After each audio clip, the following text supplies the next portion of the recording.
নমস্কার বন্ধুরা, লোকসভা 2024 ইলেকশনের ফার্স্ট ট্রেনিং এর চিঠি কিন্তু প্রিন্ট হয়ে গেছে। অনেকে হাতে পেয়েছেন বা অনেকে পেয়ে যাবেন দু একদিনের মধ্যে।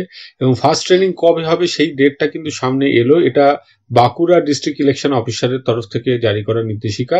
এবং সেক্ষেত্রে দেখা যাচ্ছে যে 26/3/2024 সকাল 10টা থেকে 1টা আর 2টো থেকে 5টা, এই দুটো শিডিউলে বাঁকুড়ায় বেশিরভাগ ফার্স্ট ট্রেনিং গুলো হচ্ছে। এখন বিষয়টা হচ্ছে, ফার্স্ট ট্রেনিং যে 26 তারিখ ফেলা হলো সেই দিন কিন্তু হোলি উৎসবের রাজ্যব্যাপী ছুটি থাকে এবং এই দিনটি বিভিন্ন জায়গায় কিন্তু একটা উৎসবের পরিবেশ থাকে, যে উৎসবটা অন্যান্য উৎসবের থেকে একটু আলাদা, যেখানে রং দেওয়ার চেষ্টা করা, এই সমস্ত বিষয়গুলো থাকে।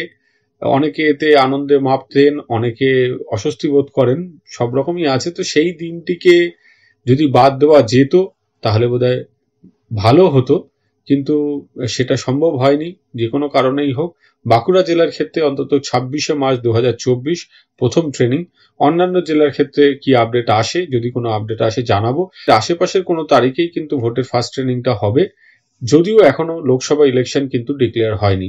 কবে থেকে ভোট হবে, কতগুলো ফেজে ভোট হবে কিছুই জানা নেই, কিন্তু প্রথম ট্রেনিং এর ডেট কিন্তু অলরেডি জানা গেল। আজকে এই পর্যন্তই। সকলে ভালো থাকবেন, সুস্থ থাকবেন, ধন্যবাদ।